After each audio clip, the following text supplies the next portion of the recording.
नमस्कार मित्रांनो, जय हिंद, जय महाराष्ट्र। व्हिडिओ बनवायचं कारण एवढंच की माझ्या ड्रायव्हर भावांसाठी मी व्हिडिओ बनवत आहे। मी हनुमान जयंतीच्या 2 दिवस अगोदर मी मुंबईवरून कराड साईडला जात होतो आणि 250 किलोमीटर मी गाडी चालवली आणि 250 किलोमीटर नंतर अचानकपणे मला झोप लागलेली कळलीच नाही आणि माझी गाडी जाऊन पिकअप टेम्पोला टच झाली। पण योगायोग असा की माझा भाऊ बाजूला होता आणि त्याने ते दिसलं की आता गाडी ॲक्सिडेंट जोरात होणार आहे, तर त्याने लेफ्टला असं जोरात वरडलं आणि लेफ्टला असं स्टेअरिंग खेचलं। त्याच्यामुळे आमचा होणारा मोठा ॲक्सिडेंट तो थोडक्यामध्ये टच झाला, फक्त हेडलाईट आणि ते लागलं। त्याच्यासाठी मला सांगण्याचं एकच तात्पर्य, आता तुम्ही बघू शकता गाडी कशा प्रकारे ठोकलेली आहे। तर सांगायचं एकच तात्पर्य आहे की मला घरातले भरपूर बोलवते की दिवसभर तू काम केलेलं आहे, आराम कर, सकाळी निघूया। पण मी ओव्हर कॉन्फिडन्स होतो की मी गाडी चालवेल आणि मी 250 किलोमीटर गाडी चालवलीही।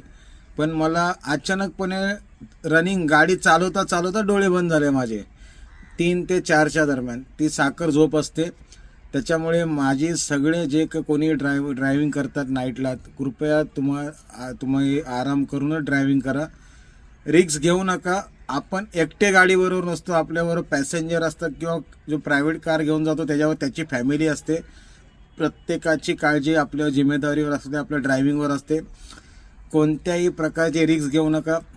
वेळ लागला चालेल, गाडी साईडला लावा, झोपा, किंवा तुम्हाला दुसऱ्या दिवशी ॲडजस्ट होत असेल दुसऱ्या दिवशी सकाळी निघा, पण रिस्क घेऊ नका ड्रायव्हिंग करताना। कारण गाडीच्या समोरच्या टेल लाईट ज्या असतात त्या टेल लाईटमुळे डोळ्यांना त्रास होतो आणि झोप लागते।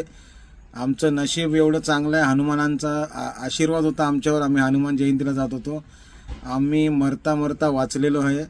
आणि नशिबाने आमच्या पाठी गाड्या नव्हत्या, जास्त पुढं गाड्या नव्हत्या, कारण गाडी ठोकल्यानंतर जम्बलिंग झाली पूर्ण, अशी पूर्ण रोडला अशी जम्बलिंग झाल्यावर ती कंट्रोल केली, पण पाठी कोणतीही गाडी रफमध्ये नव्हती।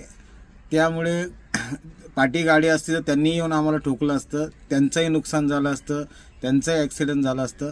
पण योगायोगाने कोणाच्याही जीवाला हानी झालेली नाही आणि आम्ही सगळे सुखरूप आहे। व्हिडिओ मला घरच्यांना समजू नये म्हणून व्हिडिओ बनवणार नव्हतो, पण आता कसं आहे, व्हिडिओ बनवणं गरजेचं आहे, कारण नाईटला जे ड्रायव्हिंग करतात त्यांना कळणं गरजेचं आहे, काळजी वाटते सगळ्यांची, म्हणून मी व्हिडिओ बनवला। लक्षात ठेवा, ड्रायव्हिंग करायचे असेल रात्रभर तर तुम्ही दिवसभर आराम करा, तरच रात्री ड्रायव्हिंग करा, नाही तर ड्रायव्हिंग करू नका।